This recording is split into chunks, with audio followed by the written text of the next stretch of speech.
Statistical, mathematical fact never has been down. has broken every single record. There is no asset that has come close. It's the only thing in the industry that was not touched, that was not hacked, and it never fails doing what it promised in 2009. It's never What's failed. the best performing asset the world has ever seen?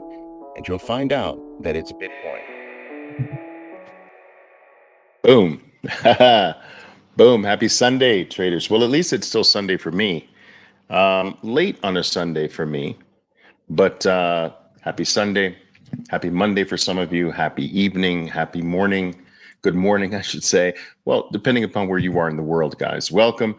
Another live session with Oliver Velez, of course. Hi, my name is Oliver Velez. And once again, we're going to talk about our favorite topic today, Bitcoin. You didn't think I was going to let the weekend go by without touching base with you, right?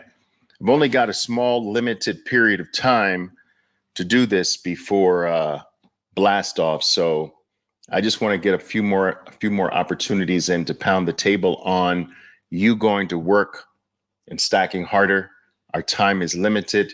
You know, that is one of my central themes.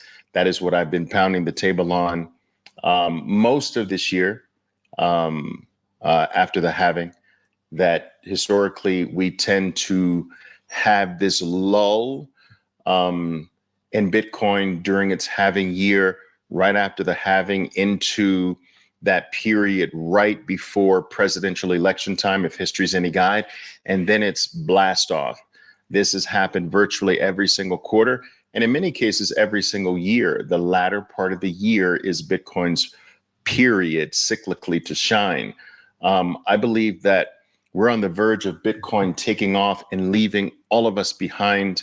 I believe that if you have not yet managed to get to one Bitcoin, that is going to become a lot more impossible for you in short order. So you should be going to work.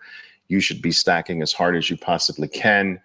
And there are no excuses, because I will tell you one thing, guys. I am going to tell you, I told you so. I just want all of you to understand that I am not above that. I'm petty like that. Sorry, I'm just petty. I am going to come back and I'm going to tell you, I'm going to say over and over and over again until you get sick of me. Told you. I told you so. I told you. All right, guys. So come on in, guys. Make yourselves comfortable. Grab the beverage of your choice. Got some sparkling water here. Maybe even take something to write, take some notes down with. Whoa. See, guys, every time I sit down, guys, Bitcoin pumps. It does. Every single time. Almost every single time, Bitcoin pumps. Oh, Oliver Velez is having a live session. Let's make it interesting here. Let's make it interesting. All right. There you go.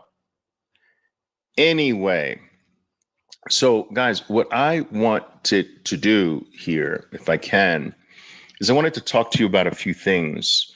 I sort of like to have a few hundred people logged on before I start delving into the meat of the topic here. So I'd like to do that. And if in the meantime, you can let me know where you're piping in from. I see good evening from Brooklyn, New York. Yeah, Brooklyn's in the house. All right. All right. So let me know where you're from, guys. Good afternoon from New Mexico. All right, Jeremy, New Mexico. Awesome. Beautiful out there. Okay. What I would like to do with you today, if I can, is I want to go over my first investment, my first trade, if you will, long-term trade, or the better word is my first investment. The first investment of my life, people, really taught me very early on many lessons regarding the wealth accumulation game. And this is what I was initially after my entire adult life. I have done nothing but play financial markets. I don't know anything else. I've never done anything else. I've never had another job. I never had another focus. I never had another plan or plan B. I never did anything with my life from the age of 16 years old except study, read about, and play financial markets. And I've been at this game for now 43, going on 44 years, 37 of which, and we're coming on the 38th year in December, 38 years professionally playing the markets. And I can count on two hands how many times, how many days I have missed being involved with the markets over the past 30, almost 38 years.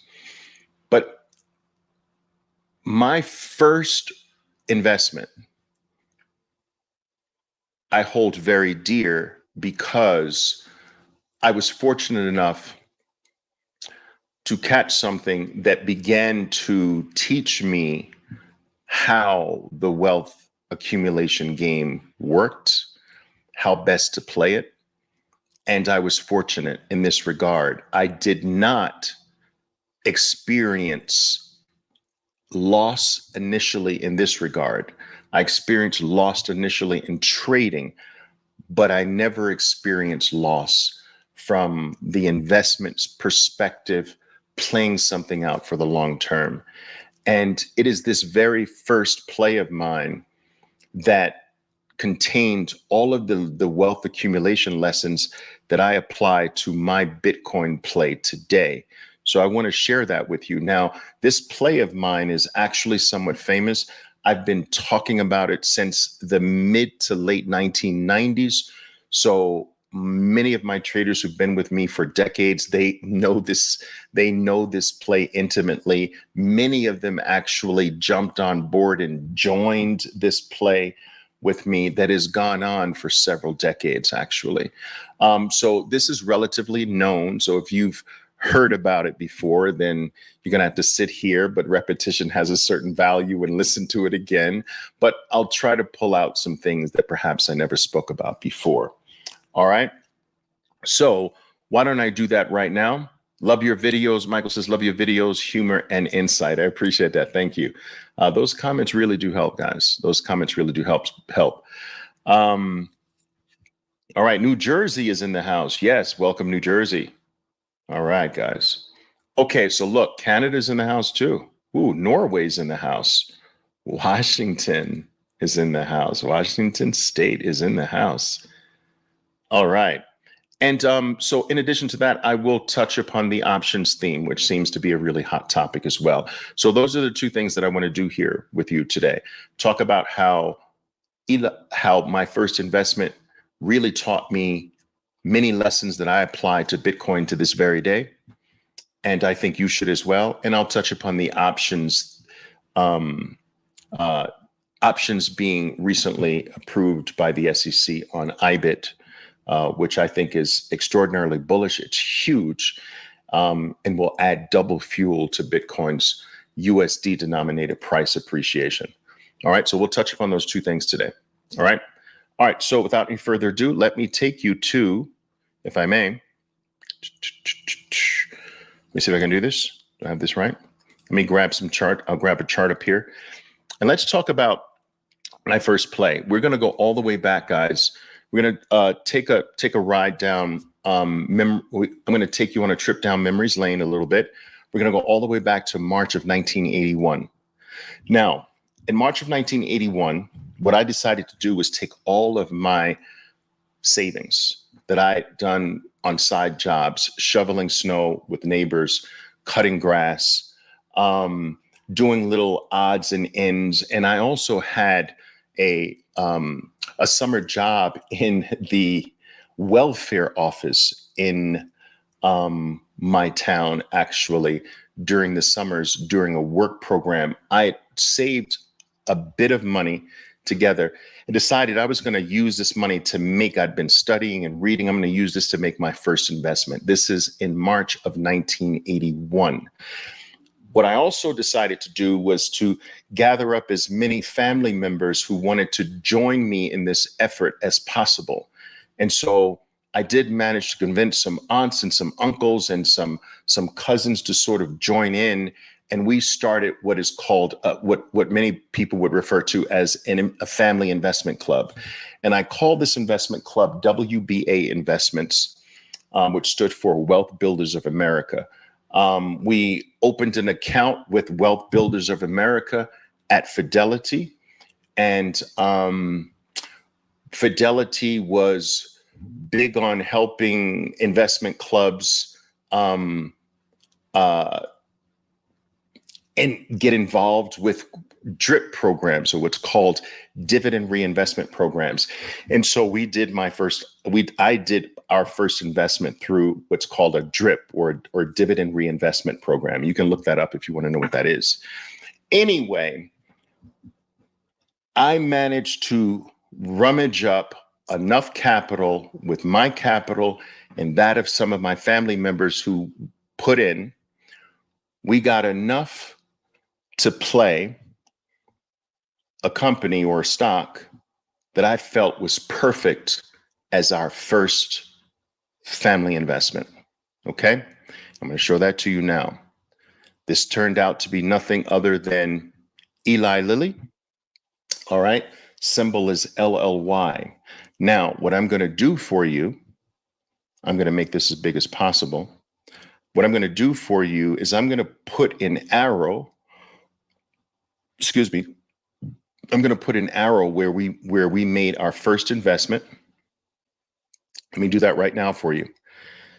I promise you this is going to be really quite fascinating. Okay, March of 1981. So more or less right here in this dip. Boom. Okay. That's more or less where we made the first investment. Now, get ready for this. We made a whopping buy of 12 shares. I'm going to say that again. We made a whopping buy of 12 shares. Now, can't really remember the exact price. I do know that that first buy represented a couple $100. Maybe the price of the stock was around $12, maybe. I just remember $12 and 12 shares. Okay, something. Don't quote me on the exact price. Eli Lilly has split various times throughout its life after that. So what you're looking at is split adjusted prices. So the split adjusted price that we went in at is around $1.27. But at the time, it was around $12, $13, more or less. So we buy a whopping 12 shares. Now, remember, this is now, I'm doing this now with family members. So what we decided to do after the 12 shares, we decided as a group that every month we were going to buy 3 additional shares. So the family members would make deposits into this pool. I was responsible every single month for adding 3 additional shares to the initial 3 shares every single month. So one way to look at this is that every quarter we doubled our shares. All right. So every quarter, another 12 shares, but we would do this 3 shares every single month. And we accumulated Eli Lilly this way. We did this 12 shares every quarter for 20 something years. The same amount, 12 shares for 20 something years. Now, I'm going to tell you, we still have Eli Lilly, although this year was the first year I personally started paring down my share to put into Bitcoin this year. But here's what I want to reveal to you. All right. And this is the real important point. Okay. Listen to me carefully. The initial 12 shares went into Eli Lilly in March of 1981 at a split adjusted price of around $1.27. that original 12 shares. Today, right now, those original 12 shares, which cost on a split adjusted basis pennies, those 12 shares today earned or gained $10,800 some odd dollars, almost $10,900, a little shy of $11,000. All right. Pennies turned into just a little less than $11,000. That's astronomical. Pennies to 11,000 for doing nothing. Pennies in, years later, pennies turn into slightly less than 11,000, 8,000, 10,880 some odd dollars. Okay. Now, as impressive as that is, and some of you might be yawning at that, but give me a moment.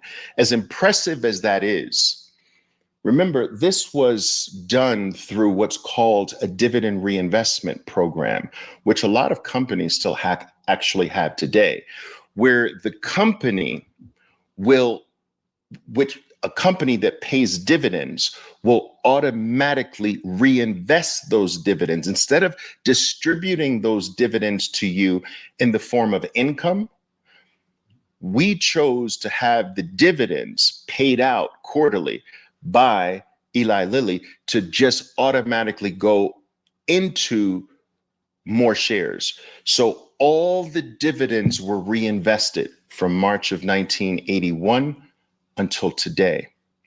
Now, those original 12 shares with all the dividends going back into Eli Lilly, those 12 shares, not the additional 12 we did every quarter, the original 12 shares are worth $1.2 million.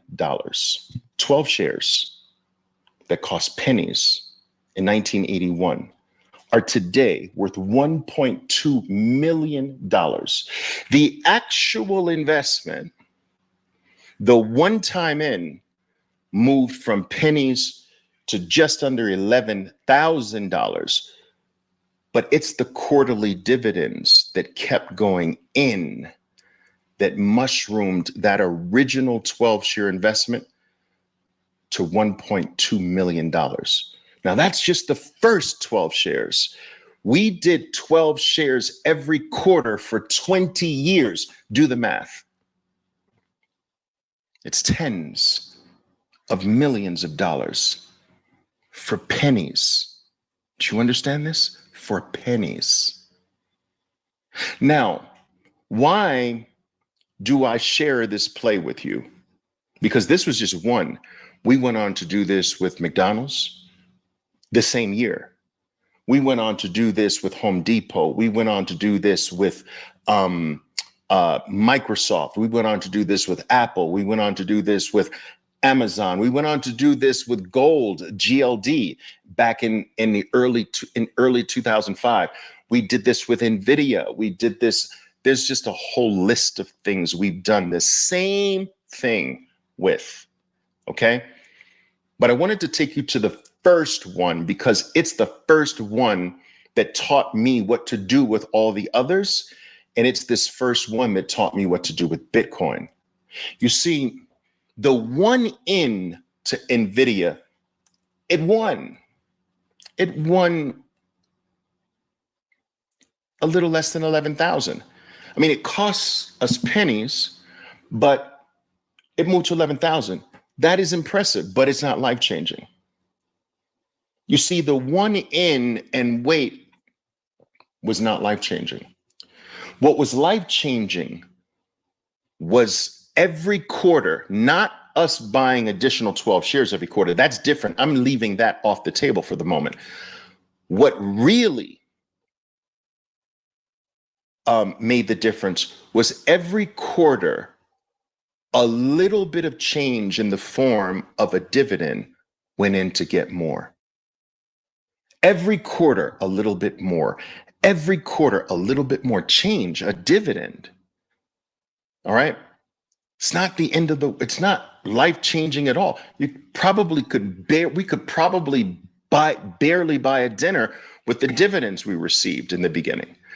But that small amount every quarter going in to get a little bit more moved what would have just been a $10,800 gain into a $1.2 million gain. So what does this tell you? There's a lot of lessons in this. The life-changing part of wealth is to not stop. Is every quarter we wound up having more Eli Lilly than the last quarter. And we did this for over 2 decades. Do you understand?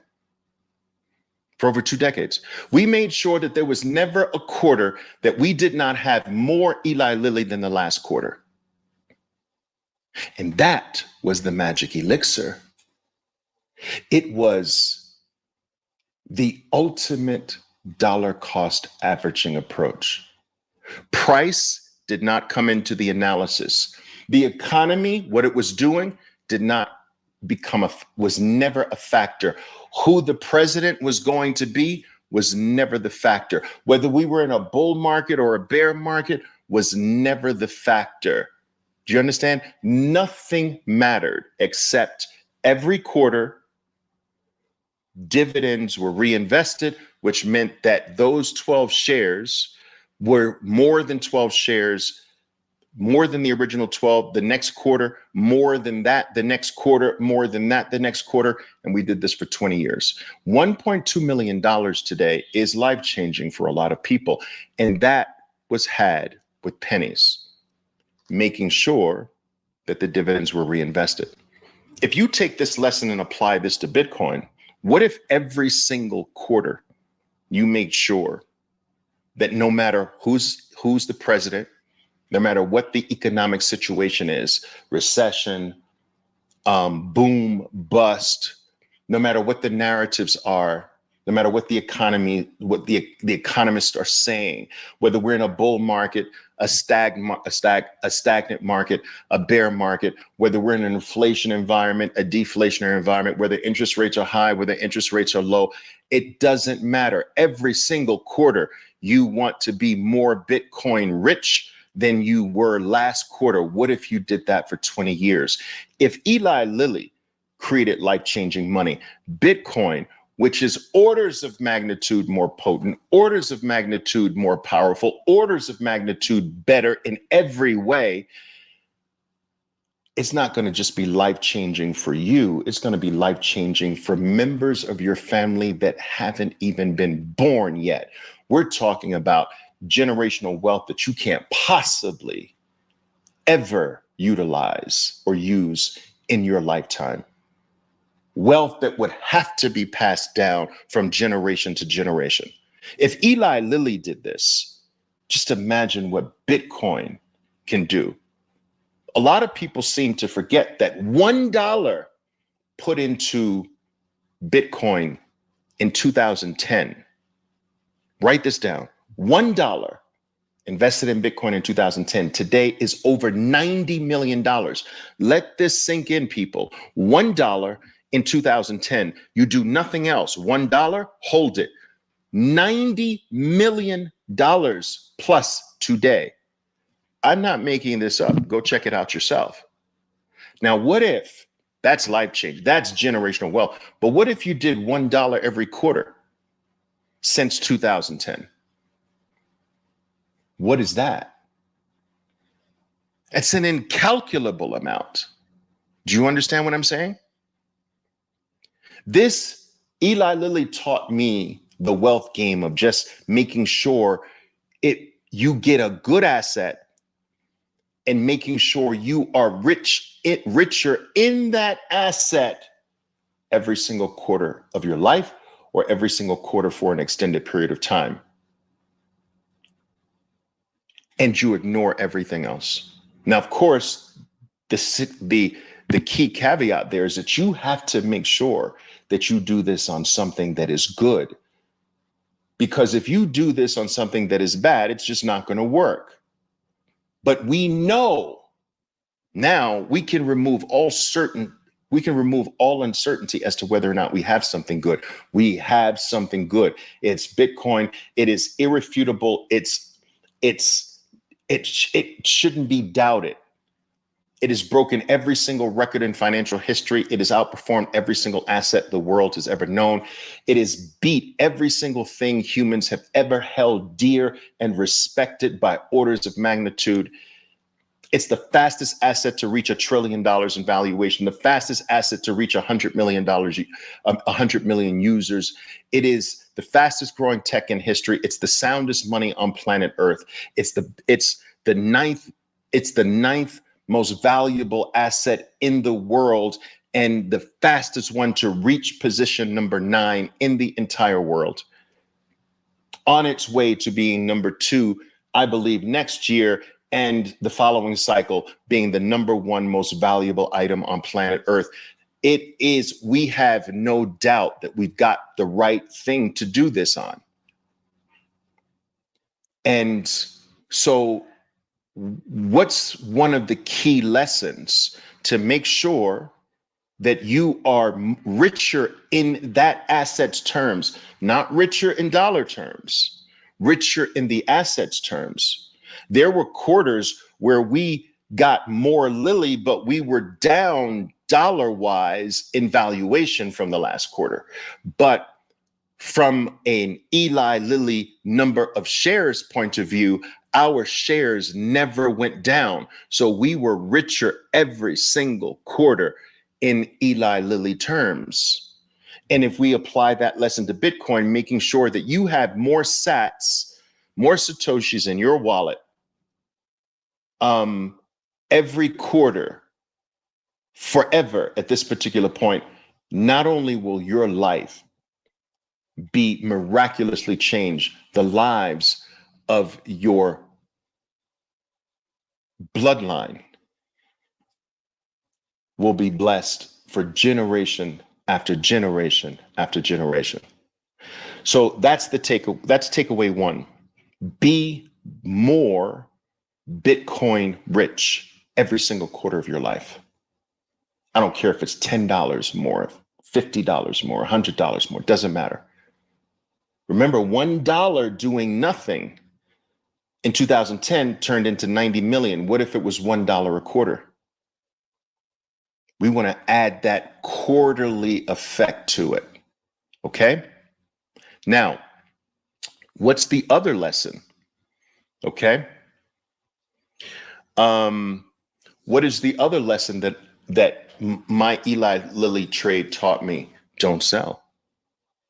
We never sold. I'm selling this year, Eli Lilly. Think about that. From 1981, I'm now selling. I'm paring down. So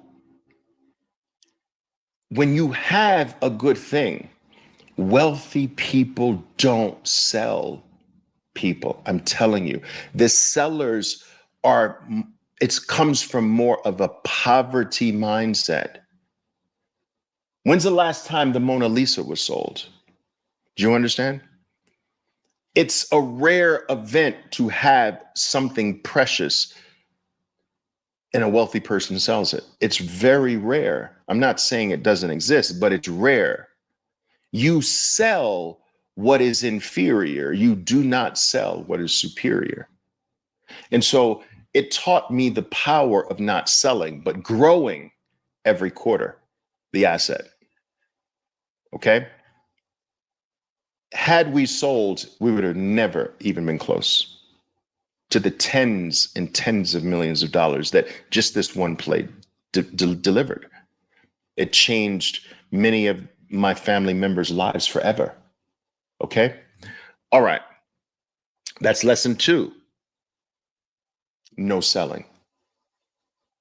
Now, trading is a different thing. I'm a specialist in trading, but we're not talking about trading. We're talking about accumulating wealth. It's a completely different game. There's income producing through trading, and there's wealth accumulation.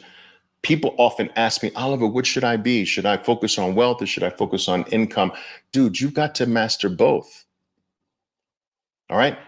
Income alone doesn't cut it. And wealth alone doesn't cut it either, really, because you do need income to fill in the long gaps where wealth is not paying you. So, for instance, if you were to look at this, look at the middle of Eli Lilly's life here.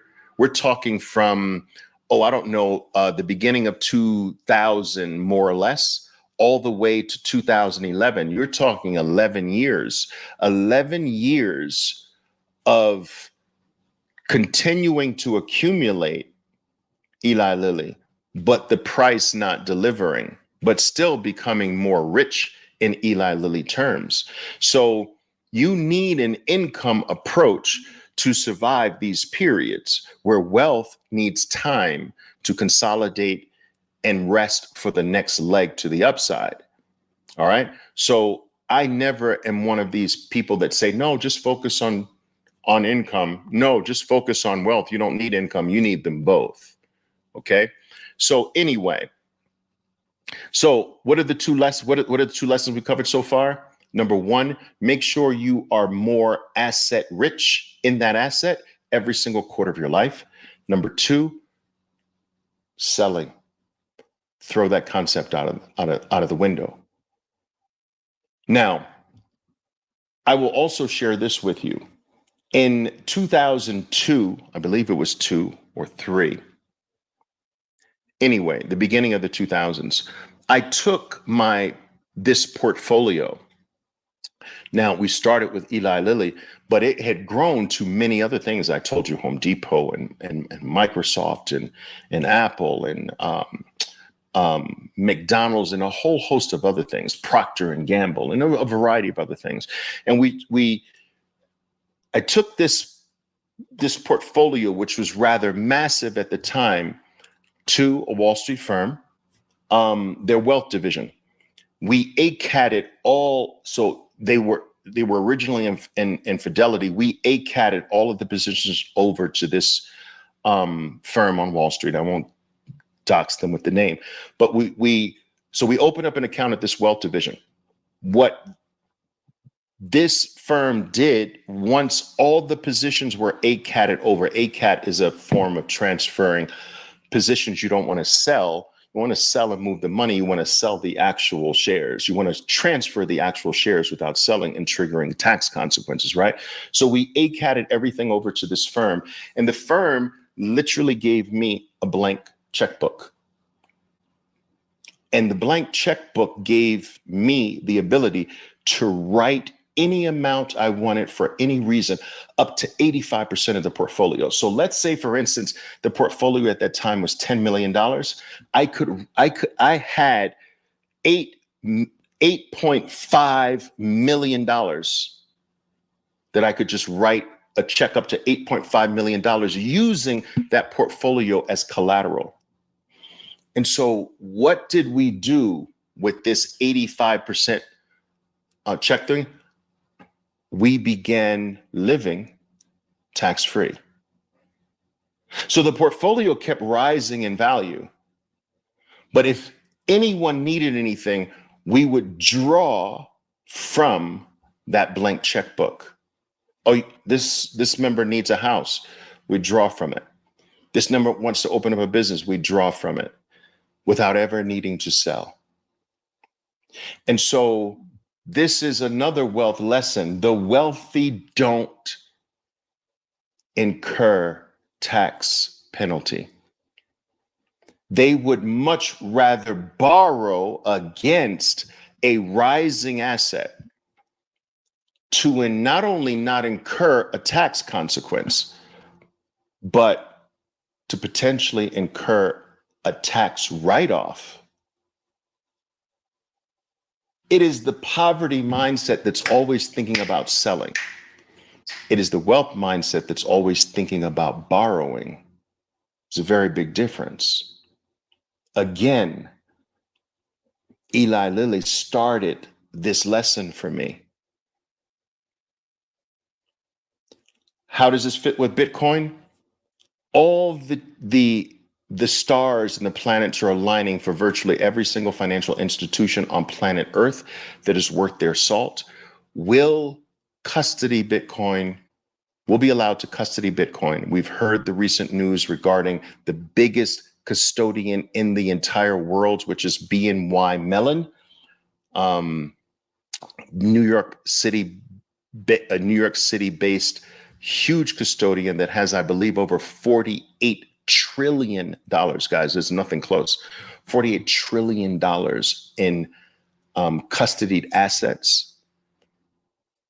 Every single financial institution in short order is going to be rolling out red carpets to Bitcoiners, begging, biting, scratching, fighting for you to bring your wealth or portion of your wealth there, and they're going to open up checkbooks to you.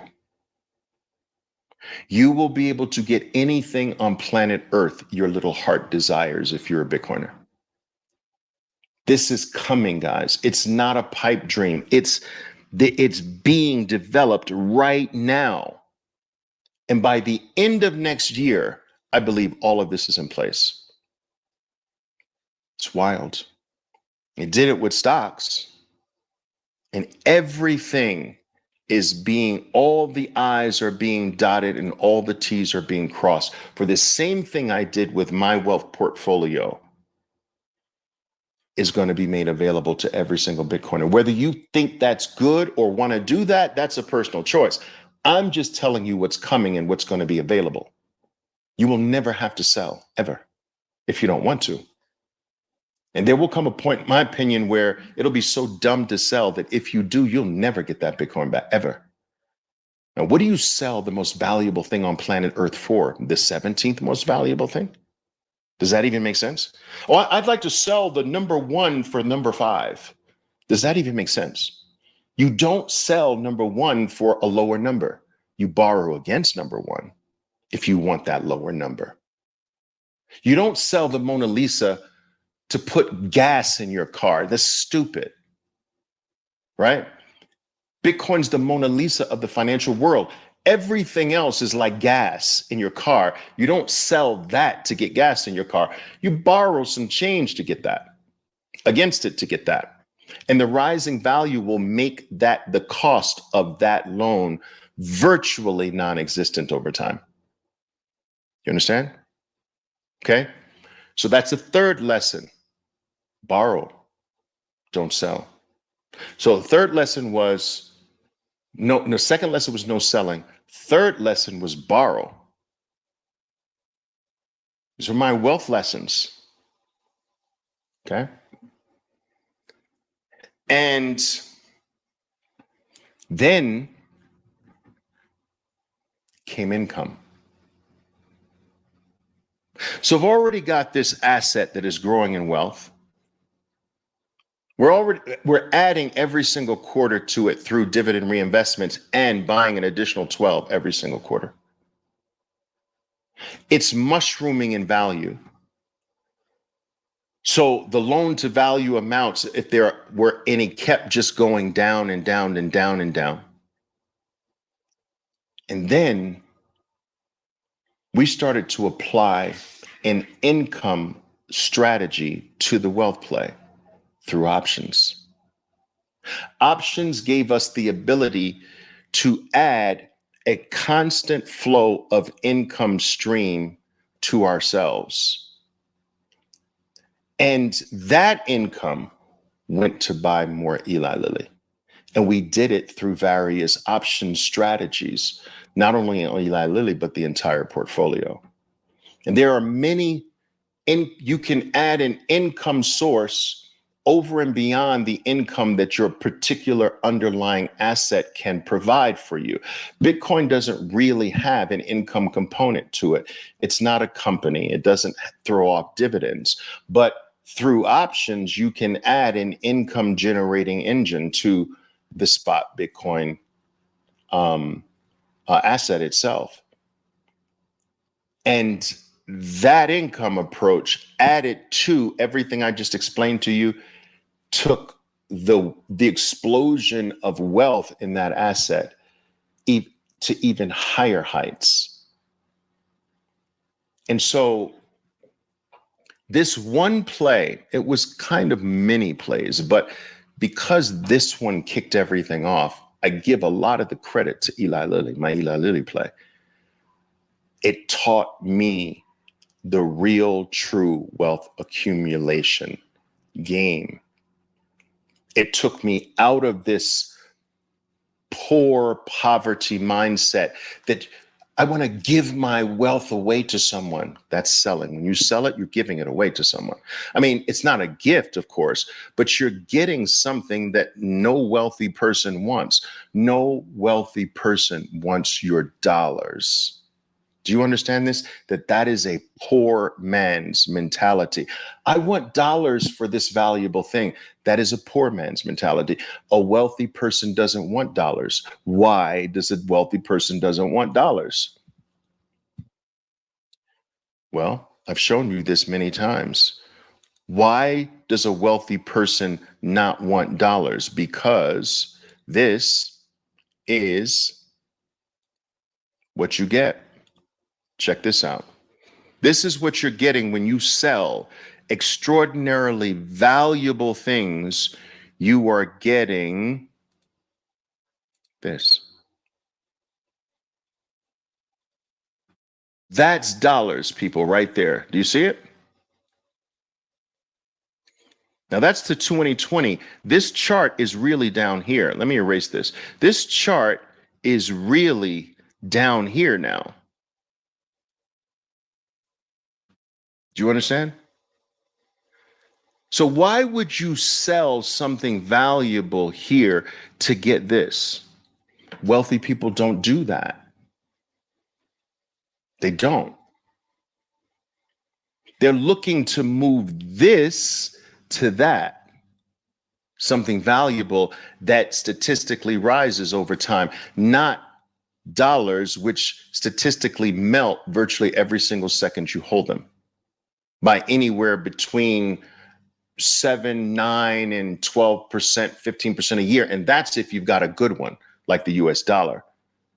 If you got a bad one, your fiat currency is melting by 120% a year.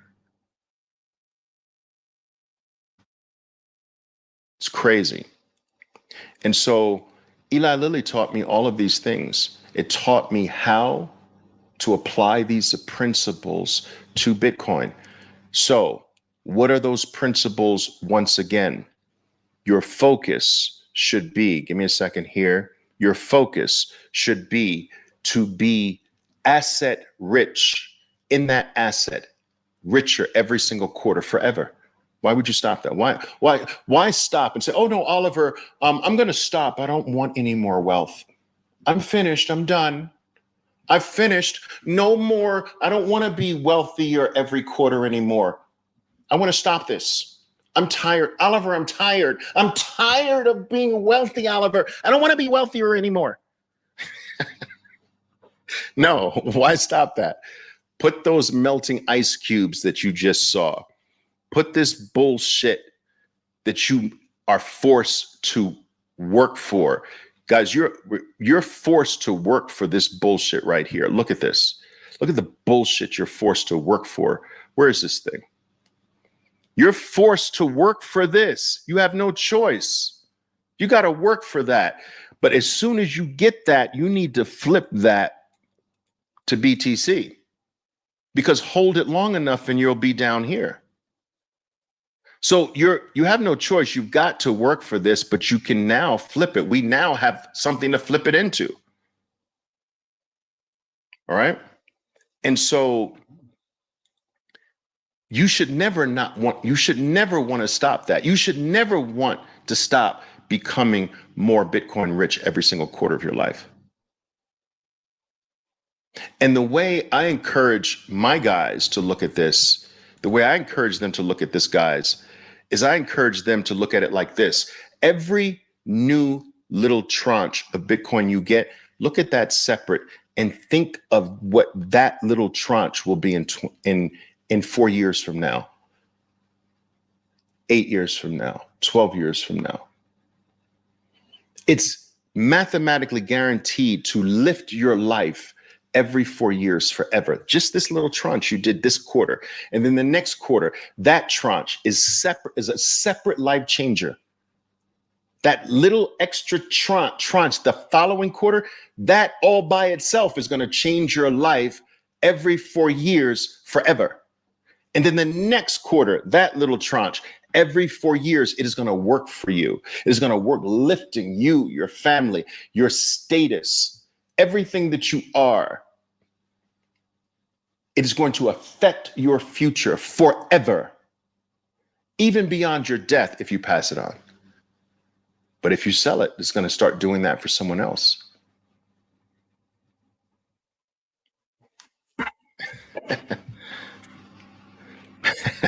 But Oliver, I don't want any more money.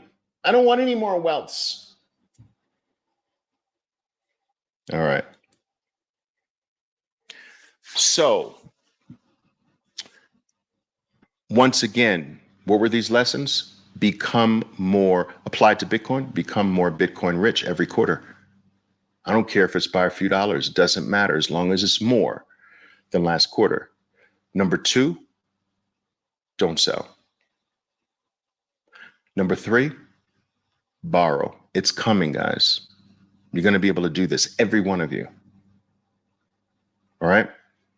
Number 4, which is the most sophisticated part of this, is if you want, you can add an income generating machine to it through options. And that's going to be the next topic I get into. I'm not going to teach you how to do this. That's over and beyond the scope of our general talk here in the public. But I do want to talk very briefly about why options are huge for Bitcoin. And I know there's this growing voice amongst the bozos out there who are really working hard for you to think that options and derivatives on an asset are negative. This is bullshit. This is from people who are very unsophisticated about how markets function. They have theories from other third-party bozos that they have just somehow accepted as being true. But listen to me carefully. There is not a single thing that you can point to that options and derivatives haven't helped explode upward. Every single time you put options on something, it explodes upward. Every single time you give people the ability to do things via the derivatives market based on an underlying asset, it explodes the asset. Why does it explode the asset? Because it forces and it encourages and forces more use of the asset, which is more adoption of the asset, which means there's more demand for the asset. There's more eyeballs on the asset. There's more interest in the asset. And that always leads to more value in the asset. The higher the interest, the more value. The more the use, the more valuable. The more the eyeballs, the more valuable. All of these things make the underlying more valuable. People that would never be interested in Bitcoin for many, many years to come are now interested in Bitcoin because options are on it. Think about that. That's instantaneous use, adoption, learning about it, playing it, using it as the underlying to your derivatives and options game. And a lot of people just simply, options are very sophisticated. They simply don't understand that really it's sort of like fuel. It's like adding 2 rockets to the back of something. It was already fast. Now add 2 jet fuel rockets to the back of it. Turbocharge that thing. Options turbocharge that thing. You got to say it like that. You can't be like, yes, options turbocharge it, Oliver. Yes. Yes, Oliver, options turbocharge it. Yes. That's what Oliver said. It turbocharges it. No, it turbocharges that thing. You got to say it like that. Options turbocharge that thing. I know I'm silly, guys. I know. Turbocharge it. All right, so options turbocharge an asset, right? So let me give you some examples of that. I'll show you some quick examples of that if you don't mind. All right, if you mind, all right, I won't, but I'll show you some examples of that. And I think I did this before. Guys,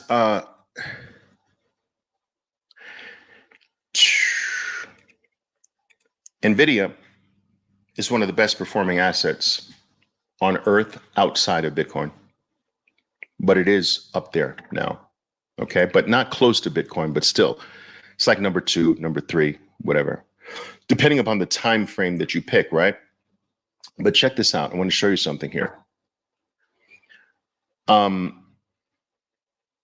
see, NVIDIA went public in 1999. Okay, their options got approved in the same year, 1999. So they went IPO in 1999, and they got options in the same year.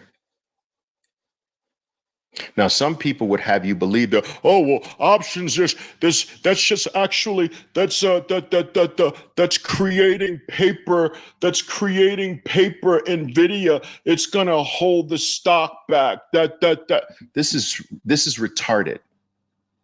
I don't want to get banned for that word, but this is regarded. That's bozo language. Do you understand? It turbocharged that thing. I mean, options gave extra life to NVIDIA. And NVIDIA went on, after options were approved, to become one of the best performing stocks ever in the history of stocks. Okay. Here is, whoa, almost 64, guys. Whoa, okay. I'll take that thing. Okay. Oh, wait, no, options are holding it back. It's not supposed to be at 64, Oliver. Options are holding it back. So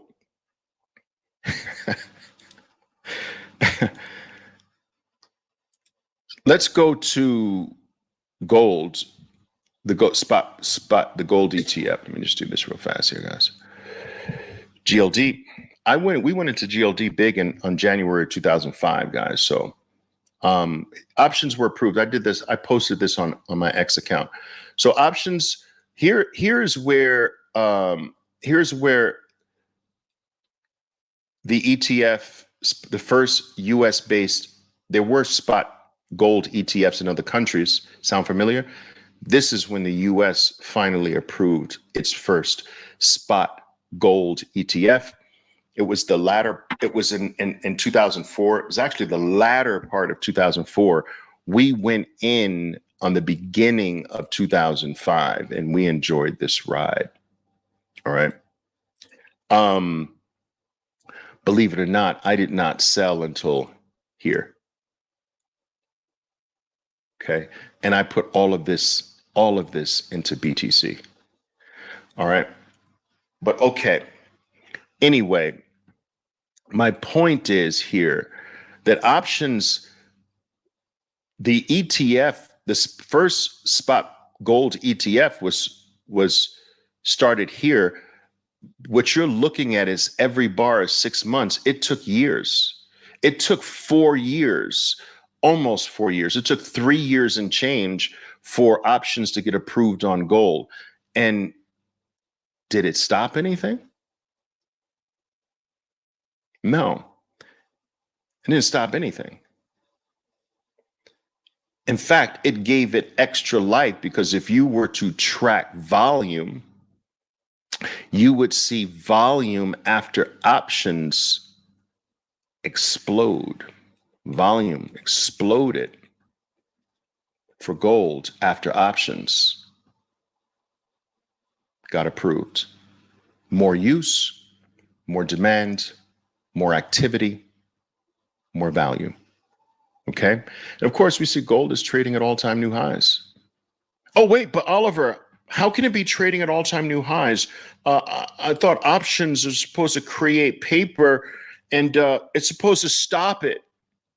It's trading at all-time new highs. What has it stopped? Nothing. All right. Options ignite. They don't halt I'm going to repeat that. Options ignite an asset. It's rocket fuel for an asset. It doesn't halt. Do you understand? It's rocket fuel. It ignites an asset. It doesn't halt. Now, for some reason, this idea is just this silly idea is still very prevalent in the industry that they're trying to hold the price back. I am so sick of this stupid narrative. Do you think the elites want this? Let me show you something. You think the elites really want, let me show you this. You think they what the heck is going on here? You think they really want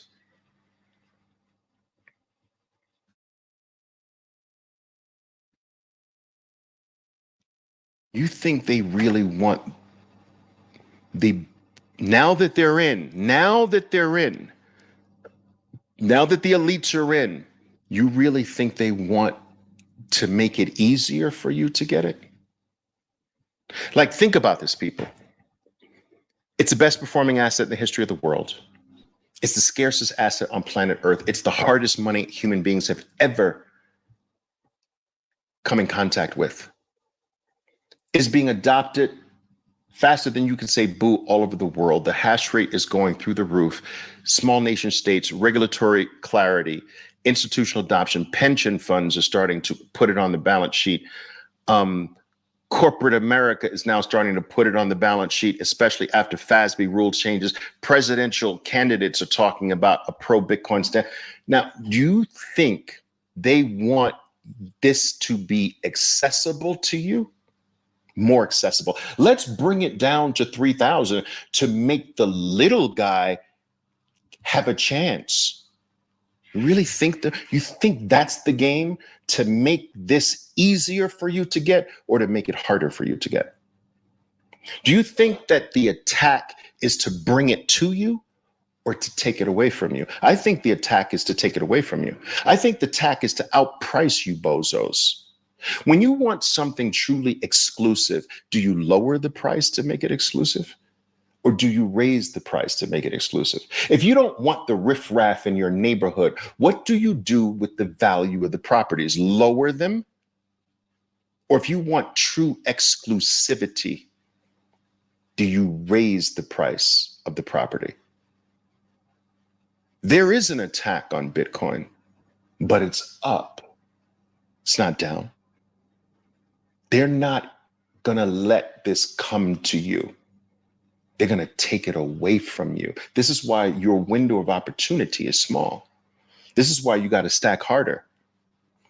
And you guys listening to these nitwits out there, these keyboard warriors that know absolutely nothing about financial markets, try to tell you they're holding the price back. In what world? It's the best performing asset in the world. What are they holding it back from declining, right?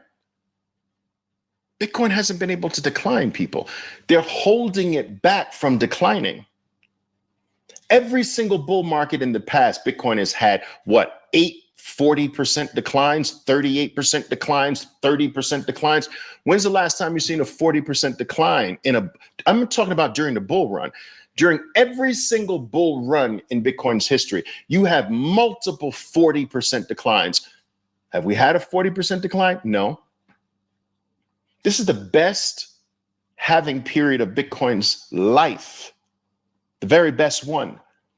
It has the shallowest pullbacks of any bull run in Bitcoin's history. And the attack is on. They're holding the price back. They're not holding the price back.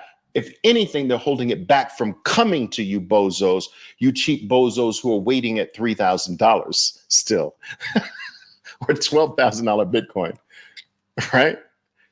They're not going to let this come back to you anymore. I'm sorry. This is, people, becoming the ultimate Veblen good. Do you know what a Veblen good means? Go look it up Einsteins. Bitcoin is becoming the ultimate Veblen good, that good that gives you status for having it.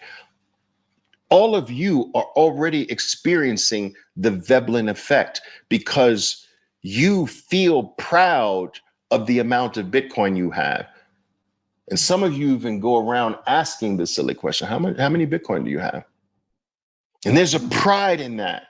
Some of you even share how many. I've got 6 Bitcoin.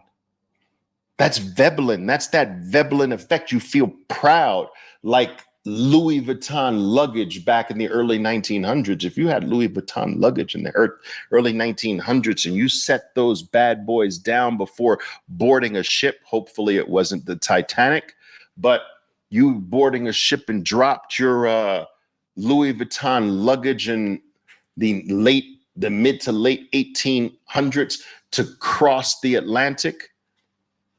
Man, that was like, whoa, it's got Louis Vuitton luggage, Veblen good. Well, Bitcoin is becoming the ultimate Veblen good, where your status in society, in the world, will largely be dictated by your Bitcoin. You know, back in the day, there was this saying, my word is my bond, right? My word is my value. That is my promise. That is my everything, my word. Well, now it's really true, isn't it? Because your 12 to 24 words is your Bitcoin. Your 12 to 24 word seed phrase is your bond, is your life, is your value. For the first time, that's freaking true. My word is my bond. Wow. Powerful. That's crazy, right? That is powerful, people. And no one can take your words from you. No one can take your word. Try, no one can ban words. No one can take words away.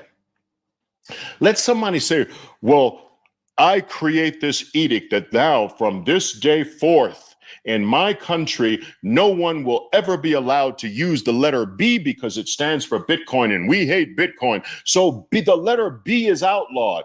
Yeah, good luck with that. Good luck with banning letters. Good luck with banning numbers.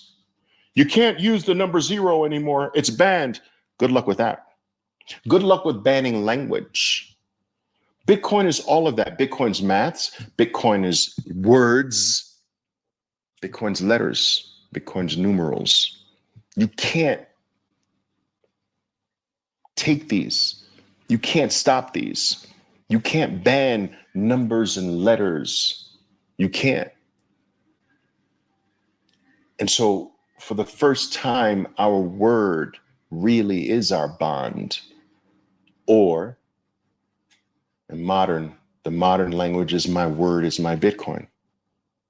Wow, crazy. Isn't that crazy, people? All right. That's right. The old cycles, you would have Bitcoin dropping back in the 30s with ease. Not now. Not now. So this idea, guys, that the BlackRocks of the world and the Larry Finks of the world want to crash Bitcoin. My God. Oh yeah, we want to put our wealthiest clients in this so that we can make them less wealthy and collect less fees. Where?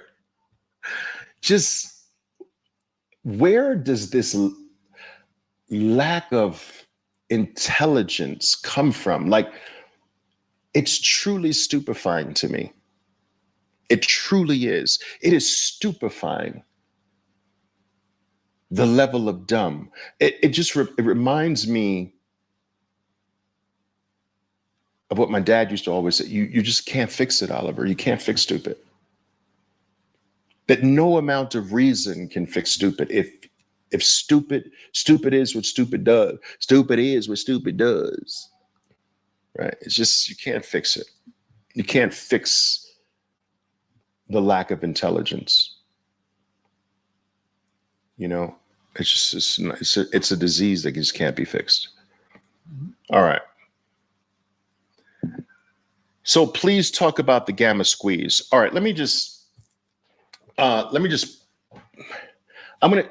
is it's a very technical talk, but I'll try to do it in broad strokes. Guys, look, I have witnessed markets go limit up in the futures market, right? I don't know if many of you are familiar with what limit up is.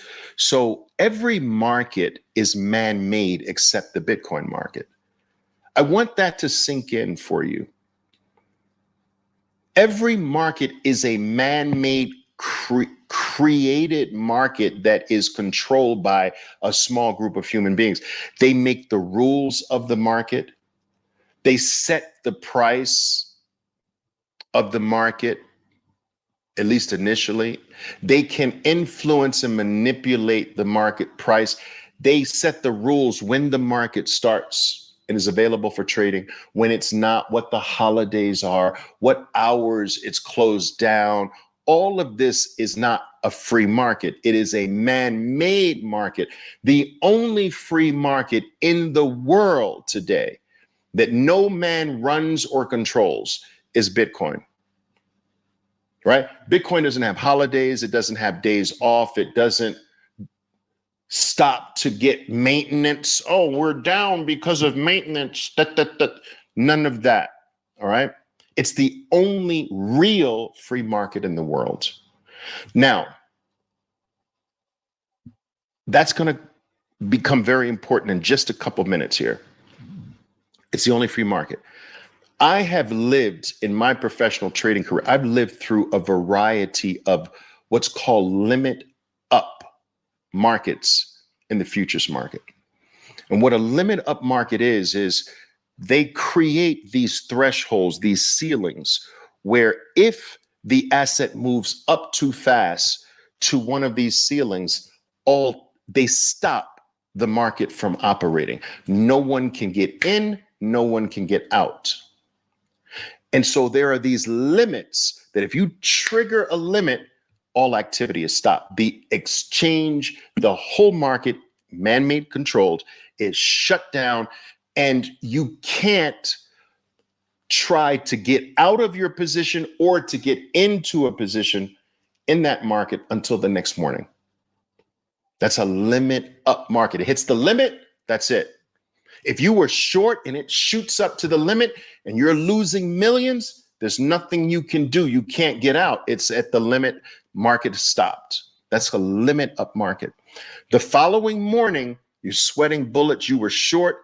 Now you're hoping that when the market opens this morning, right, you can eliminate your short position. But what if the next morning it opens up at the limit without a single trade? So now the next morning, boom, it opens at the next limit without a single trade. Now you have to wait the next day and you're down millions more. You're waiting the next day. You're losing 10 million a day. All right. The next day, you're hoping it trades, but it opens at the limit the third day. Now you lost another 10 million. And the fourth day, I've lived through a limit up market for 2.5 weeks. 2.5 weeks, not a single trade. The market just open at the limit, open at the limit, open at the limit, open at the limit. No one can get out of their shorts. No one can even enter to try to ride it to the long side. Locked out the world because men created a false ceiling for the market. Now, the equity market has these limits that are triggered that stop the market for trading for every 15 minutes. This is a man-controlled market. Well, these are similar to what is commonly referred to in the options field as gamma squeezes. Think of a gamma squeeze as like, I am hedging volatility, but it's now running to I'm hedging with a skewed short position. My gamma hedge is running away from me. In order to keep this in check, I have to buy the underlying asset. But Bitcoin is the underlying asset, and it's running, it's jumping $50,000 at a time, $80,000 at a time, $150,000 single bars at a time. And I have to chase it. Why? Because there's no limit up. There's no trigger to stop it. Now, listen to me. Every market has what I'm going to just label it limit up gamma squeezes. Every single market that has ever existed in the entire world always has these runs. So man has tried to artificially cap them. Well, you can't artificially cap Bitcoin. So let me just tell you this. When one of these limit up scenarios comes to Bitcoin, and every market receives them, there's not a single one that hasn't. Every one. And not just one, many of them. This is the first time man can't stop it. Follow what I'm saying? There's no circuit breaker on Bitcoin. There's no halt. There's no wait a minute. Print more shares. Remember what they did with GME, GameStop? They printed more shares, more supply to stop it from running. They created more supply. You can't create more supply of Bitcoin. There are no games available in the Bitcoin space that have typically saved firms like JP Morgan when nickel was going limit up every single day for weeks. Do you know what JP Morgan got done? They were about to go under. Do you understand that JP Morgan was one of the biggest short holders of nickel in the world, along with some, I think it was a Hong Kong investor? They got in bed with this Hong Kong investor. It could be Korea. I can't remember. But JP Morgan wound up becoming the biggest short holder in the world of nickel, and nickel started going limit up. Boom, limit up. They were losing tens of millions of dollars every day. Boom, limit up. Boom, limit up. They couldn't get out. So what did they do? Someone made a call. And guess what happened to the nickel market? Because if it kept going, they were going under. They closed it for 2 months. What? Maybe it wasn't quite 2 months. It was weeks. They literally just closed the market. Nobody can trade. Knowing that as the interest waned, the price would drop and save them. They artificially made the nickel market no more. No one can trade it anymore. These are the games you cannot play with Bitcoin. You can't F with my Bitcoin in cold storage. JP Morgan can't F with your Bitcoin in cold storage, nor anyone's Bitcoin in cold storage. They don't have control over the time that the market trades. It's 24/7, 365. They have no control over the supply. They have no control over the issuance. They can't use holidays as an excuse to cool the market down. They can't put circuit breakers or limit up caps on the market. And when Bitcoin has that gamma squeeze run, you are going to see single Bitcoin bars go $200,000, $300,000, $400,000 at a time, because it would have happened in these markets if they didn't have artificial caps. And these are not limited asset markets. So think of, you're bringing double the fuel with options to an asset that you don't control. You're pouring gasoline, and Bitcoin's volatility is skewed to the upside. So options is a vehicle to play that volatility. And you get a gamma squeeze type scenario like GameStop, and this thing starts running. There is nothing in the entire galaxy, nor any other galaxy that we've discovered outside of our own, that can halt it, stop it, cap it, or limit it. And it's a possible scenario.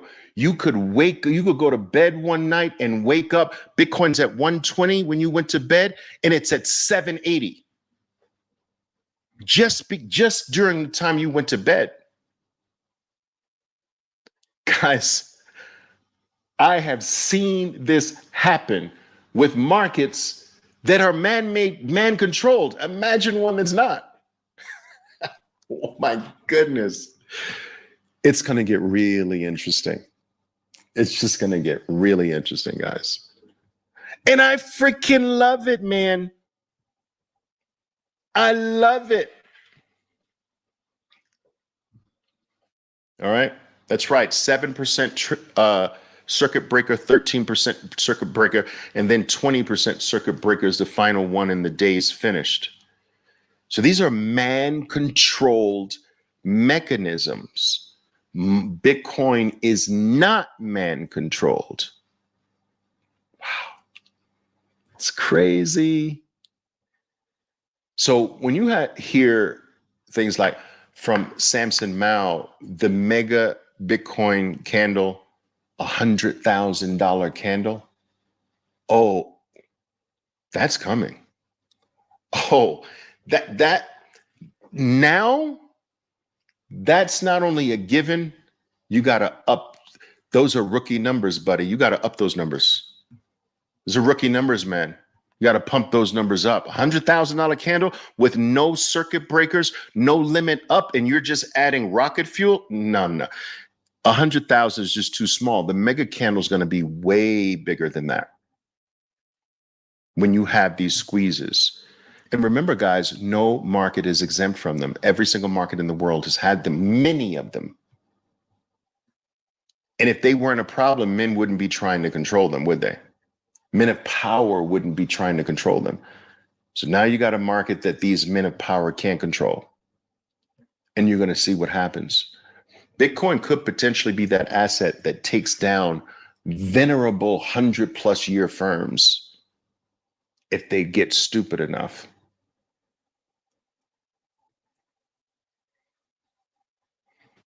It's crazy. I smash bought Bitcoin right now on the like button. Awesome. I appreciate that, rock and roll. I appreciate that. All right. Feel good to see my mentor here again. Feel very fortunate to be here, Mount Dora, Florida. Well, thank you very much, Craig. Thank you very much.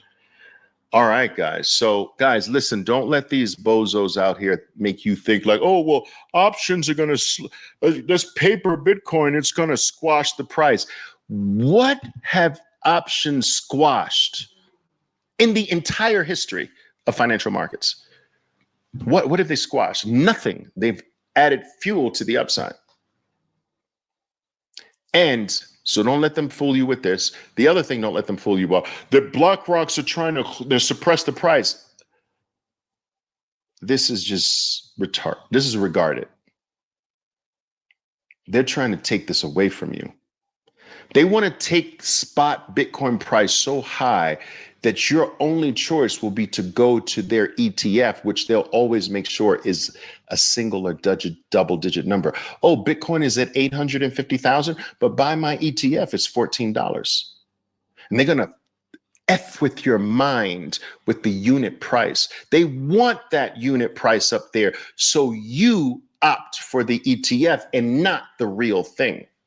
You opt for the carbon copy of the Mona Lisa for $2.50. You got the real Mona Lisa right in the Louvre, and then down the street is a shop that will sell you a carbon copy of the Mona Lisa for like €5. And that shop wants you to buy the fake one because they're saying you can't buy the real one. You might as well get a fake one. That's what BlackRock wants. BlackRock wants $1 million, $2 million, $4 million Bitcoin so that all of you never think about the real thing and come to them for the carbon copy thing. Well, my ETF's $14. My ETF's $38. My ETF's $40. That's $800,000. That's $4 million. you can still have that. Just buy my $40 representation of that. That's the game they want. They don't want you thinking about the real thing. They don't want you thinking about spot. They want you coming to them. They want to be the gateway to Bitcoin. So how do you do that? Let's get this thing to $4 million so everyone forgets about buying $4 million item and buy our $40 ETF. That's the game, guys. They're not going to crash this to you. Trust me, you're not that special. Let's give them a chance. Let's give them a chance to get more of this. Dude, don't let these people fool you with this silliness. It's ridiculous. All right, guys. I hope this has proven helpful. I hope at least you understand, whether you agree with me or not, you understand at least where I'm coming from. And guys, I'm telling you, I don't want this to come off wrong, but I'm right.